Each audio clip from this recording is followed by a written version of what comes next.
Welcome to Rges Algebra 1. This is lesson 11B, and I'm just going to prepare you for your your chapter test in the textbook, beginning on page 211, by reminding you of what we've covered in this chapter. In 5.1, what we covered was putting polynomial expressions in ascending or descending order. And recall what that means. Let's say if we had something like 2x squared plus 5x to the third minus x to the fifth plus x plus 3. If I were to put these in ascending order, I would begin with my constant here. Then I would go to the single x term. So this would be the first, this would be the second. Let me just go ahead and write it out. I would start with the 3, then the x to the first power, then the x squared power, then the x cubed power. And notice I'm always paying attention to the sign in front. This one has nothing in front, so it would be positive. I'm paying attention to the sign in front.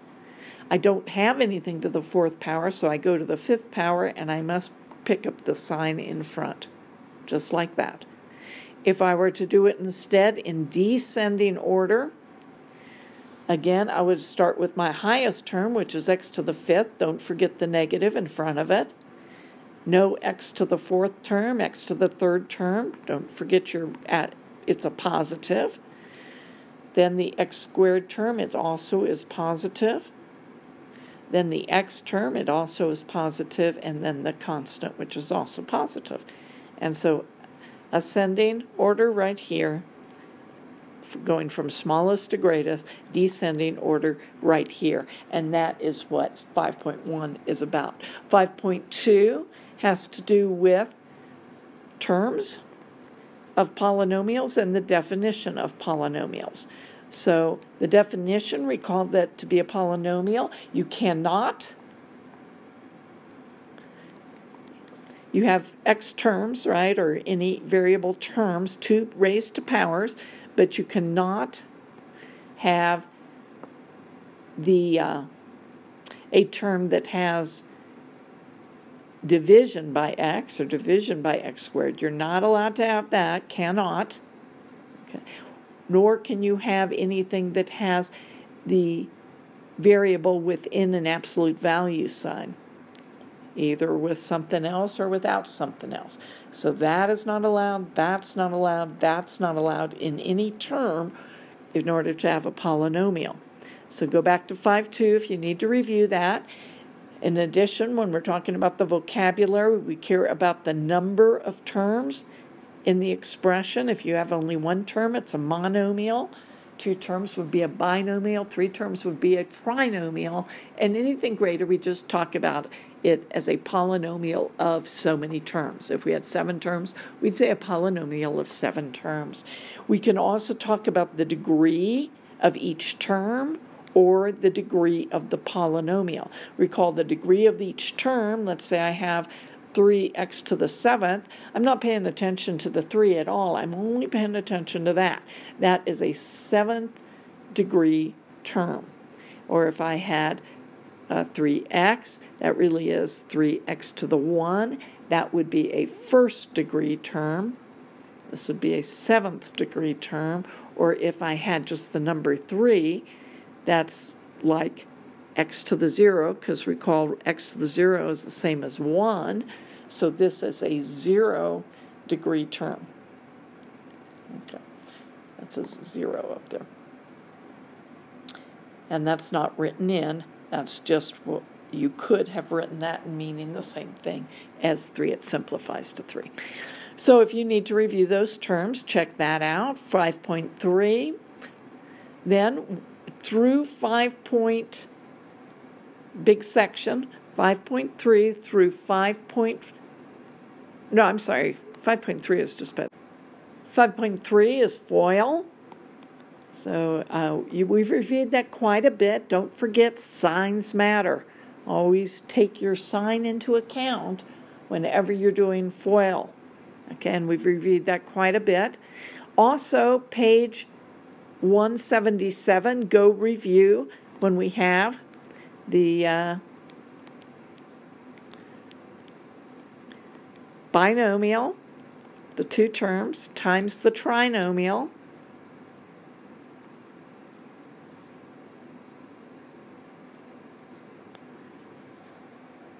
What would you do? You would take your first term, distribute, your second term, distribute, and then you would add up like terms. So that is on page 177, part of section 5.3. Make sure you review that again if you need to. 5.4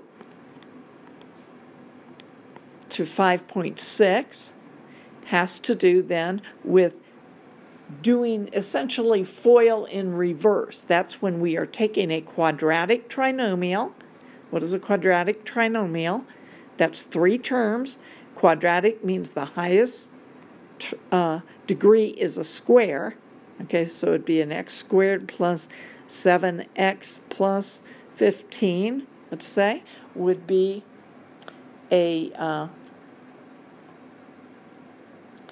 trying to think about this one, but let's just give you an example. That's a quadratic trinomial, and we need to learn to factor those. And recall that we had several, we could have it with a plus sign, we could have it with a minus sign here, we could have it with a plus sign here, or a minus sign here. Now, the one I gave you doesn't factor, that's why I paused a minute there, but let me go ahead and give you another couple just to review that idea. And, of course, that was a big part of the whole chapter. So go back and review those, especially those oral problems, if you want to just make sure that you're remembering your factoring. Let me give you a couple problems. Recall that here I'm thinking two numbers that multiply together to give me 15. That would be a 1 and a 15, or a 3 and a 5. They have a difference because they've got to have opposite signs of 2. So that would be my 3 and my 5. We get x3, x5.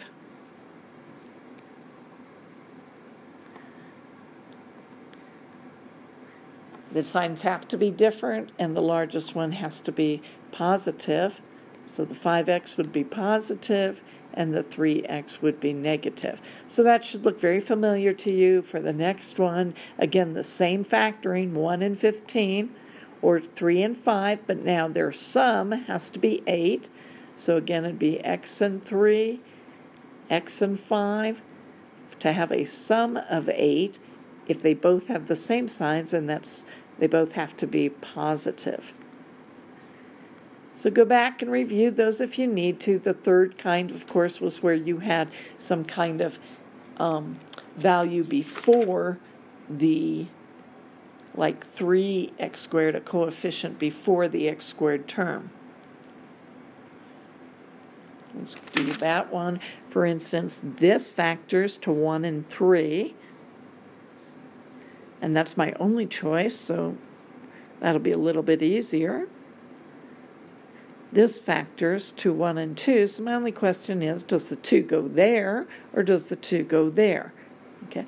Well, if the 2 went over here, let's try it in there, that'd be 6 and 1, and that sum, because they both have to be the same side, would be 7. So that does not work. Let's go back.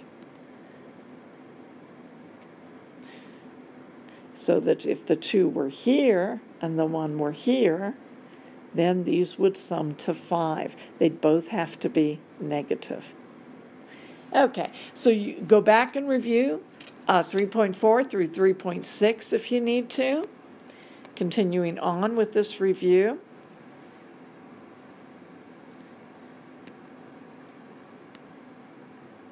If 5.7 deals with factoring the difference of squares. This would be when the pattern would be something like x squared minus 36. X squared is something squared, it's x squared. 36 is 6 squared, and we would make that the sum and the difference.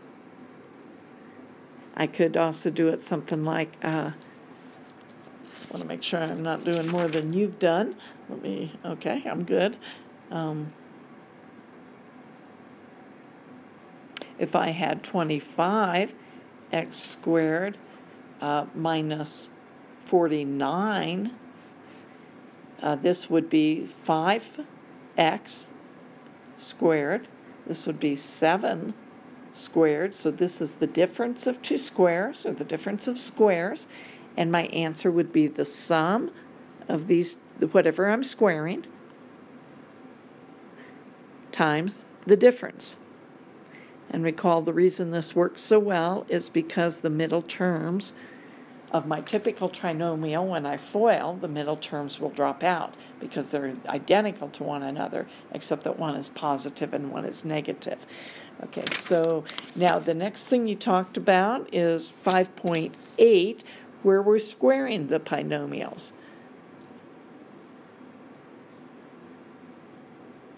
So if you have a binomial, let's say I have x plus 4, and I square it, the pattern is square the first term, multiply together and double,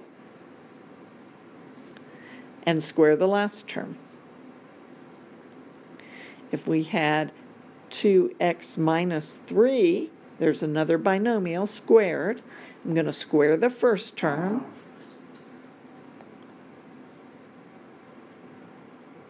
I'm going to multiply together. Now it's negative 6x and double, so it'd be negative 12x, and I'm going to square the last term. A negative 3 times a negative 3 is a positive 9, and that would be the answer there. Once you've learned to recognize that, then 5.9 does that idea in reverse.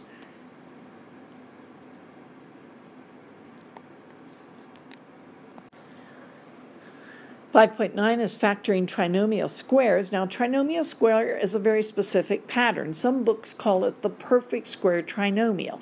It's really the pattern that we just saw in our binomial squaring. It means that the first term of a trinomial will be something squared. The last term will be something squared. And the middle term will be whatever that would be, the square root of each of those times together. So the square root of, the multiplication of x and 6 would be 6x doubled. So if this, and only if this, is 12x, either plus or minus, and this is plus, this sign changes, could be either one. If it follows this very special pattern, then it will factor to x minus 6 squared. It's thinking 5.8 in reverse. So you recognize the pattern and then factor to a binomial squared. Okay. Finally, 5.10 has two ideas to it. The first idea is the one I really asked you to work with, and the homework wasn't a lot, but I said be sure that you can take the square root of things that you recognize as whole values. So that would be 7. Okay. Or I could say the square root, even, you're not as familiar with this, but as of 1/9, because that would be 1/3, because 1/3 times 1/3 would be 1/9. Or I could say the square root of 0, because that would be 0. Or the square root of 1, because that would be 1. All of these things are rational numbers. Okay. But if I said the square root of something that does not go in evenly, for instance, the square root of 3, if you put that in the calculator, you would not get a repeating value. In fact, this would be irrational. So that's one kind of irrational. So you'd want to be able to recognize these. And the other kind would be if I took the square root of a negative number. Well, if I took the square root of 36, it would be 6, because 6 times 6 is 36. But if I took the square root of negative 36, that would be also not real. Okay, it's actually imaginary. It's not real. Why is it not real? Because if the answer were 6, 6 times 6 is not negative 36, it is positive 36. If the answer were negative 6 times negative 6 is going to be positive, because a negative times a negative is positive. So neither of those answers work. There is no real number that would solve that problem. So that's what it was asking on 210 of 5.10. The other thing it talked about was this concept of closure. And so I want to develop that with you for just a minute on the lecture. In fact, it would be helpful for me if you will go to page 208 in your textbook. Closure is defined at the top of the page. It says a given set of numbers is closed under an operation if there is just one answer, and the answer is in the given set whenever the operation is performed. So if I have integers as my set and I do subtraction, what they're asking is if you're only working with integers and you're subtracting, will the answer always be an integer? And if it will be the answer to a subtraction problem, then you have a closed set. Well, let's see. Could I ever come up with something that isn't an integer? So what you have to do is just plug in. Okay, well, let's see. What if I said 5 minus 2? Well, I still get an integer. What if I said a negative number first? Negative 2 plus 7.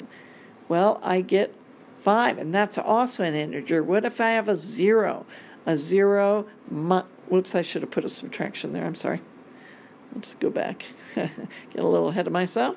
Okay, you're trying to always subtract. So you're picking an integer. There's an integer, a negative integer. I'm going to subtract another integer. Let's subtract a negative 7. Okay, that would be the same as negative 2 plus 7 or 5. That's an integer. That's an integer. 0, okay. I'm not sure if 0 is technically an integer. Some books do it differently than others, but let's say it is. If we're going to take 0 minus 5, we're going to get negative 5, a negative integer. That's fine. Can you think of any way you would get out of the integers? How would I get out of the integers? By going to a fraction. Can I take any integer, subtract another integer, and get a fraction when I'm done? The answer is no. Okay, so yes, this is closed. Let me give you another example. Let's take negative numbers and multiplication. If I take negative numbers as my set, whether they're integers or fractions, and I'm going to multiply, that's my operation. Can I ever get out of the negative numbers? Well, that's kind of an easy one to think about. Can you think of a way that you can get a positive number by multiplying two numbers together? Sure. If I take a negative 3, there's a negative number, times a negative 3, I would get a positive number. So this is not closed. In other words, I jump out of the set when I do an operation. Sometimes, doesn't have to be all the time. Because I'm just kind of exposing you to these ideas. I'm not going to test on this closure concept. I just want you not to be totally ignorant of what it is. Let's do 0 and 1. That means those are the only two values in the set, and I'm doing addition. No matter how I add these, will I always have an answer that's within the set? Well, let's see. I could add a 0 plus a 0, and the answer is 0. That's in the set. Could have a 0 plus a 1, and the answer is 1. That's in the set. Could have a 1 plus a 0, and the answer is 1, and that's in the set, but I could have a 1 plus 1, and the answer is 2, and that's not in the set. So it's not closed. And this is what we're talking about here. Now, the second concept in 510, again, if you go to the practice problems on 209, they say identify, is it rational or irrational? Okay? Or neither. Neither is really going to be called imaginary later. But this is rational because it's going to come to a simple answer. That means we're going to have a non-repeating, non-terminating decimal or integer. Square root of 70, though, if you took your calculator and you figured that out, you're going to have a non-repeating, non-terminating decimal. It's just going to go like, what would it be? 9 is 81, 8 is 64, so it'd be 8 point something, and all these numbers that don't find a pattern. And so that's called irrational. So test it on the calculator. Can I get a net? If I did that on the calculator, I'd get an error, because the only way I can get a square root of a negative number is with an imaginary number. We've already explained that. Either a negative 6 times a negative 6, that would not give me negative 36, or a positive 6 times a positive 6, that would also not give me a negative 36. So these actually are in the realm of imaginary numbers, which you don't talk about yet. Just recognize it's not rational. Okay, this is rational. The second one is irrational. Now, what about this one? Well, I do my negative after I've solved. First, you solve this in order of operations. Whoops. First, you solve this in order of operations. So that would be 6. And then you take your negative sign. Is negative 6 a rational number? Yeah, it's in the negative integers, actually. So that's a rational number. It can be written as a fraction, negative 6 over 1, or it can just be identified as a negative integer. Okay, so let me see. So I'm going to have you do all the problems on this chapter test and then come to class and we'll check that.